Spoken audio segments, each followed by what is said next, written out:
the thought of Isaiah 6 and 1 that states, in the year that King Uzziah died, I saw also the Lord high and lifted up, and his train filled the temple. Um, I want to pose that in a question form. What's your story? Isaiah tells this personal story of his and uses it in somewhat of a narrative form. He speaks about remembering how his life changed based off of a tragedy, based off of travesty and trouble and tribulation that he has endured. He simply states that he was in church, but he wasn't in church. He was connected, but he was not connected. He went and did the things that he was told and shown and thought that were the right thing to do, but he still didn't have what he seemed like he was missing. That's the testimony and truth of so many of us, that at times we feel disjointed, and God desires a deeper relationship.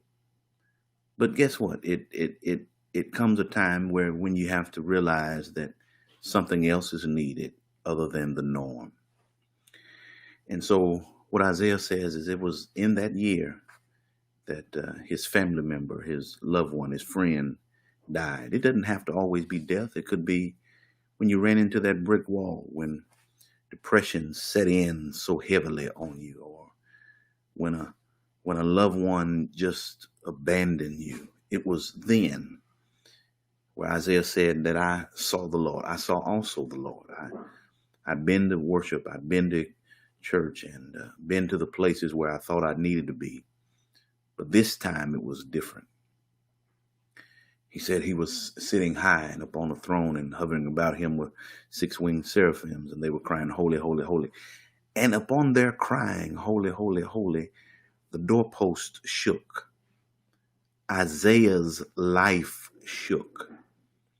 And it was an earth-moving moment. It was a otherworldly experience. It was an out-of-world experience.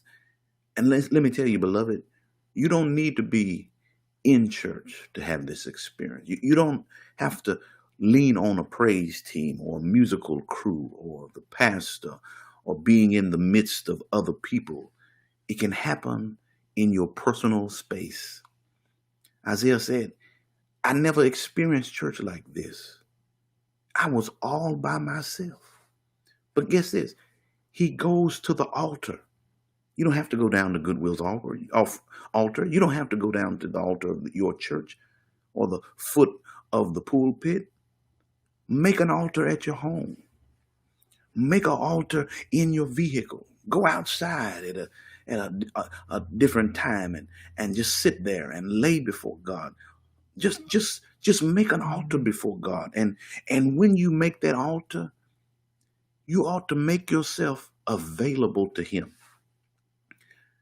Isaiah said, I laid there, and one of the angels during this experience went to the altar and got a live coal and laid it on my tongue.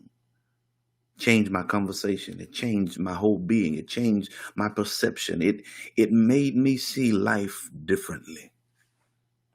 And then I said to him, Isaiah said, I said to God, woe is me, I see myself undone. But Lord, if you need somebody, send me, I'll go. That ought to be the end of your testimony after this experience with God, is that God changed my talk. God changed my walk.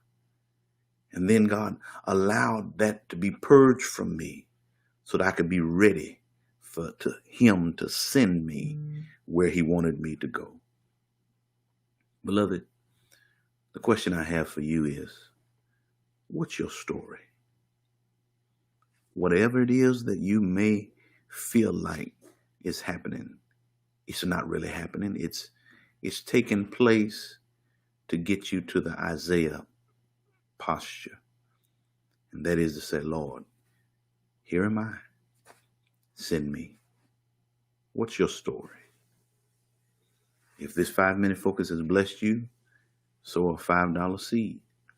For no planter ever reaps a harvest unless it is sown into ground. Good ground. Be blessed.